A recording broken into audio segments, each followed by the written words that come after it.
ഇനി ഡൽഹിയിലെ വിജയ് ചൗക്കിൽ നിന്ന് ബൽറാം നെടുങ്ങാട് കൂടി നമുക്കൊപ്പം ചേരുന്നു. ബൽറാം, വളരെ പ്രതീക്ഷയോടെയാണ് കൃഷ്ണ പറഞ്ഞ പോലെ നമ്മൾ കാത്തിരിക്കുന്ന 24,000 കോടിയുടെ പാക്കേജ് നമ്മുടെ മിന്നൽ പിണറായി നമ്മുടെ തലച്ചോറിലെ കുറച്ച് ദിവസമായിട്ട് ഓടിക്കൊണ്ടിരിക്കുക. ഒരു അട്രാക്ഷൻ അതാണ്.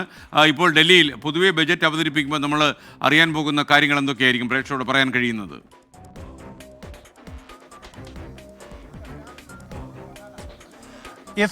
ഇനി കൃത്യം ഏതാണ്ട് ഒരു മണിക്കൂറിനകം ധനമന്ത്രി നിർമ്മല സീതാരാമൻ ഈ സാമ്പത്തിക വർഷത്തെ ബജറ്റ് അവതരിപ്പിക്കും. ഈ ബജറ്റ് അവതരണത്തെ ഏറെ പ്രതീക്ഷയോടെ തന്നെയാണ് രാജ്യം കാത്തിരിക്കുന്നത്. അല്പസമയം മുമ്പാണ് ധനമന്ത്രി നിർമ്മല സീതാരാമൻ എനിക്ക് പിന്നിൽ കാണുന്ന ഈ നോർത്ത് ബ്ലോക്കിലെ ധനമന്ത്രാലയത്തിൽ നിന്നും ഉന്നത ഉദ്യോഗസ്ഥരോടും ഒപ്പം തന്നെ സഹമന്ത്രി പങ്കജ് ചൌധരിയോടൊപ്പം ഇറങ്ങി രാഷ്ട്രപതി ഭവനിലെത്തി രാഷ്ട്രപതിയെ കണ്ട് ഈ ബജറ്റിന്റെ ശൈലി എന്ത് എന്നുള്ളതിന്റെ ചുരുക്കം രാഷ്ട്രപതിയെ ബോധ്യപ്പെടുത്തി അംഗീകാരം വാങ്ങി തിരിച്ച് പാർലമെന്റിലേക്ക് എത്തിയത്. അല്പസമയം മുമ്പ് ധനമന്ത്രി പാർലമെന്റിലേക്ക് എത്തി. ഉന്നത ഉദ്യോഗസ്ഥരും ധനസഹമന്ത്രി പങ്കജ് ചൌധരി അടക്കമുള്ളവർ പാർലമെന്റിലേക്ക് എത്തിയിട്ടുണ്ട്.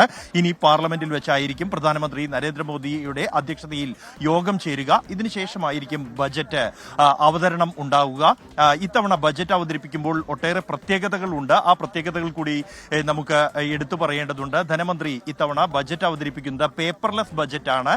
പേപ്പർ ഇല്ലാത്ത ടാബിൽ നോക്കിയായിരിക്കും ബജറ്റ് അവതരിപ്പിക്കുക. ഒപ്പം തന്നെ നിർമ്മല സീതാരാമൻ ധനമന്ത്രിയായ ശേഷം മുൻപ് ഉപയോഗിച്ചിരുന്ന സൂട്ട് കേസിൽ ഈ ബജറ്റ് അവതരിപ്പിച്ചിരുന്ന ശൈലി മാറ്റിക്കൊണ്ട് ചുവന്ന തുണിയിൽ പൊതിഞ്ഞുകൊണ്ട് ആയിരുന്നു, ബൈക്കട്ട എന്ന ചുവന്ന തുണിയിൽ പൊതിഞ്ഞുകൊണ്ടായിരുന്നു ബജറ്റ് അവതരിപ്പിക്കാനായി കൊണ്ടുവന്നിരുന്നത്. ഇത്തവണ അതിലും മാറ്റമുണ്ടായിരിക്കുന്നു. ഈ ടാബിന് ഒരു ചുവന്ന പുറംചട്ട നൽകിക്കൊണ്ടാണ് ഇത്തവണ ഈ ബജറ്റ് അവതരണത്തിനായി ധനമന്ത്രി തയ്യാറായിരിക്കുന്നത്. അതാണ് മാധ്യമങ്ങൾക്ക് മുന്നിൽ ധനമന്ത്രി പ്രദർശിപ്പിച്ചതും. ഒപ്പം തന്നെ ഈ ബജറ്റ് അവതരിപ്പിക്കാൻ അവർ ധരിക്കുന്ന വസ്ത്രത്തിൽ ഉൾപ്പെടെ ഇത്തവണ പ്രത്യേകതയുണ്ട് എന്നുള്ളതാണ് ശ്രദ്ധേയം.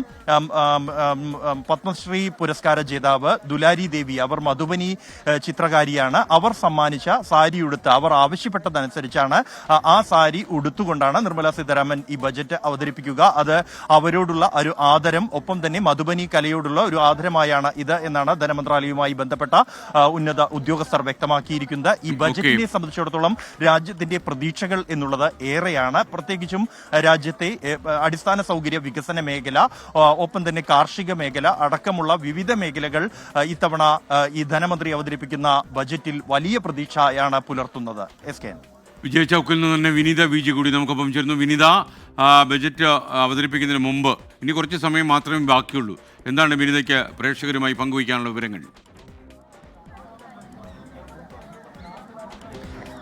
തീർച്ചയായും ഇന്നലെയൊക്കെ തന്നെ രാഷ്ട്രപതിയുടെ നയപ്രഖ്യാപന പ്രസംഗത്തിലേക്കടക്കം ചില പ്രധാനപ്പെട്ട സൂചനകളാണ് നമുക്ക് ലഭ്യമായിട്ടുണ്ടായിരുന്നത്. അതിൽ ഏറ്റവും പ്രധാനമായി പറഞ്ഞിട്ടുണ്ടായിരുന്നത് ഈ മധ്യവർഗത്തിന് വേണ്ടി സർക്കാർ ഇതിനോടകം തന്നെ നടപ്പിലാക്കിയിരുന്ന പദ്ധതികളൊപ്പം തന്നെ സ്ത്രീ ശാക്തീകരണത്തിന് ഇതിനു മുൻപും സർക്കാർ വലിയ പരിഗണന നൽകിയിട്ടുണ്ടായിരുന്നു. അത് ഇനിയും ഉണ്ടാകുന്നത് തന്നെയാണ്. ഒപ്പം തന്നെ കായിക മേഖല, ആരോഗ്യ മേഖല, വ്യവസായിക മേഖല, ഒപ്പം തന്നെ വിദ്യാഭ്യാസം എന്നിങ്ങനെയുള്ള എല്ലാ മേഖലയ്ക്കായും ഇതിനോടകം തന്നെ നിരവധി പ്രഖ്യാപനങ്ങളാണ് സർക്കാർ കൊണ്ടുവന്നിട്ടുണ്ടായിരുന്നത്. അതുകൊണ്ട് തന്നെ ഈ ബജറ്റിലും അതുമായി ബന്ധപ്പെട്ടുകൊണ്ടുള്ള ഒരു വിഹിതം ഉണ്ടാകും എന്നുള്ളത് തന്നെയാണ് രാജ്യത്തിന്റെ കൂടി പ്രതീക്ഷ നമുക്ക് പറയേണ്ടി വരും. ഒപ്പം തന്നെ ഡൽഹിയെ സംബന്ധിച്ചിടത്തോളം ഡൽഹി നിയമസഭാ തെരഞ്ഞെടുപ്പ് അടുത്തിരിക്കുകയാണ്. ഈ ബജറ്റിന്റെ പ്രഖ്യാപനം എന്നുള്ളത് കൂടിയുണ്ട്. അതും ഒരു പ്രത്യേകതകൾ തന്നെയാണ്. അതുകൊണ്ട് തന്നെ ഒരുപക്ഷെ ഏറ്റവും സാധാരണ നിലയിലുള്ള ആളുകൾക്ക് പോലും ഈ സർക്കാരിന്റെ എല്ലാ പദ്ധതികളും അവരിലേക്ക് കൂടി എത്തിച്ച് അവരെ കൂടി മുൻനിരയിലേക്ക് കൊണ്ടുവരിക എന്നൊരു ഉദ്ദേശം തന്നെയാണ് സർക്കാരിനുള്ളത്.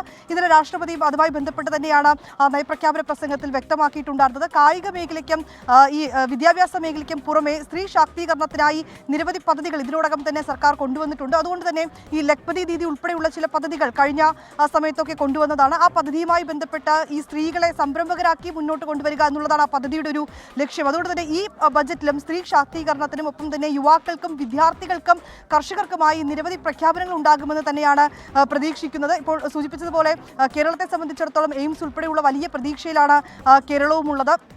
ഈ റെയിൽവേ ഉൾപ്പെടെയുള്ള ചില ആവശ്യങ്ങൾ കേരളവും മുന്നോട്ട് വെച്ചിട്ടുണ്ട്. അക്കാര്യത്തിലൊക്കെ ഇനി എങ്ങനെയാണ് പരിഗണിക്കപ്പെടുക എന്നുള്ളത് നമുക്ക് അധികം വൈകാതെ തന്നെ അറിയാൻ കഴിയും.